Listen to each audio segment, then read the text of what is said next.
A year ago I bought the Leica Q3, the latest addition to their iconic Q series of cameras. I now can say this is the perfect daily camera for me. In this video I just want to give you my thoughts on the Leica Q3 after using it daily for almost a year.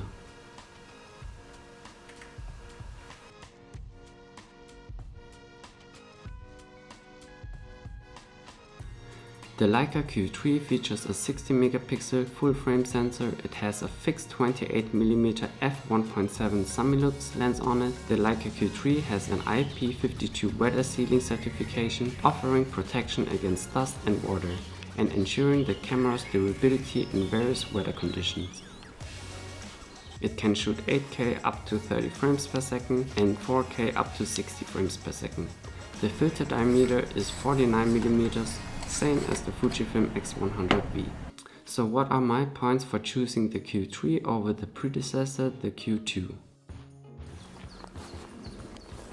The Leica Q3 has a 5.76 megapixel OLED viewfinder, while the Q3 has only 3.68 megapixel. High resolution EVF in cameras offers several significant benefits to photographers.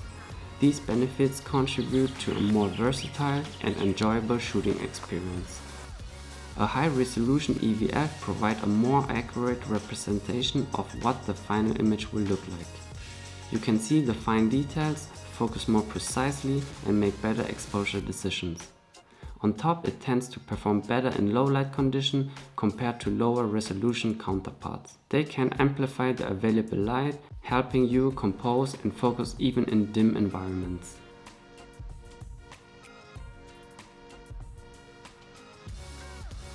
The Q3 has a 60 megapixel sensor while the Q2 has a 47. One of the most selling points for me was the triple resolution technology, which we can find on the Leica M11. That means you can choose between 60, 36 and 80 megapixel for your files. Having the Leica Q3 as a daily camera means you are shooting in various conditions. For example, when you're taking candid photos of your daily life, you often don't need 60 megapixel for that. In this case, now you can toggle between those three file sizes, which will save you a lot of space in your hard drive. Let's talk about the Leica Look. The Leica Look is a term often used in the world of photography to describe a distinctive aesthetic or visual style associated with photographs taken using Leica cameras. Leica lenses are renowned for their exceptional sharpness and the ability to capture fine details. Images taken with the Leica cameras often show a high level of clarity and detail, even when shot at wide apertures. Leica images often feature smooth transition between tones, resulting in pleasing and subtle gradations in highlights and shadows. This contributes to a sense of depth in the photographs.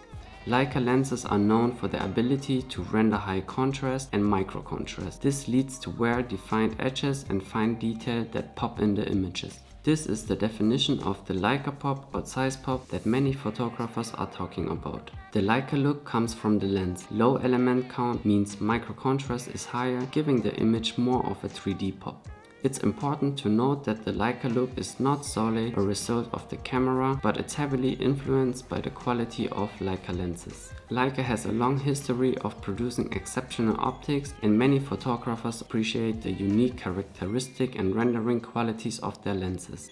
While the Leica Look is a subjective concept and can vary depending on the specific camera and lenses used, it represents the brand's commitment to precision, craftsmanship and the pursuit of photographic excellence. Photographers who appreciate this look often choose Leica cameras and lenses to achieve a particular visual style in their work.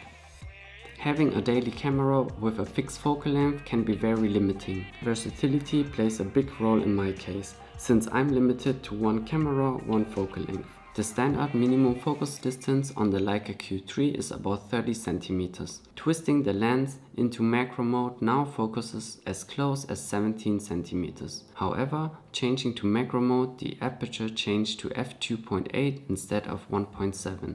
Just something to bear in mind. We have been talking about all the good things about the Leica Q3, now let's talk about the cons.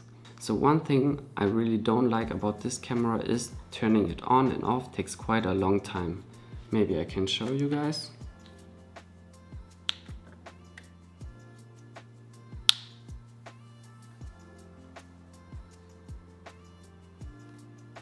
still loading. Yeah, there you go. Doing street photography, you want to be able to react fast, and having a camera which takes that long to turn on and off is really bothering. I really don't understand why a 6,000 euro camera like this takes that long to turn on and off. I hope Leica will come with a firmware update anytime soon to solve this problem. We all know this camera comes with a premium price tag. 6,000 euro for a camera is of course not cheap. That's why I pointed out my thoughts about what made me invest in this camera. It's important to know what you would like to have from your camera, write down all the pros and cons, search for alternatives and compare these cameras with each other. And then you can decide for yourself whether it's worth it or not to buy a Leica Q3. Getting back to the price, 170 euros for a spare battery and 230 euros for a thumb rest is ridiculous. That's another 400 euros I have to spend on top for this camera. But in the end, I chose to go with this system and I knew beforehand what I'm getting into. Without using the thumb rest, the camera is kind of difficult to hold on. It feels kind of sleepy and insecure in your hand. However, I prefer to use a thumb rest anyways. It does make a huge difference. It allows me to operate the camera with one hand, but paying 230 euros is kind of overpriced considering it's a piece of aluminium. So the Leica Q3 is a fantastic camera which comes with a premium price tag. Whether you choose the Q2 or the Q3, you can't go wrong with either of these, since they share the same lens. Nevertheless, I absolutely enjoy shooting with this camera, and the triple resolution technology was the main reason why I chose the Q3 over the predecessor. But in the end, it doesn't matter which camera you are using as long as you enjoy shooting with it. Whether it's a Leica, Sony or Fuji, nowadays all brands produce great quality cameras. I hope this video was helpful. If you made it this far, I really appreciate it, and as always, see you next time.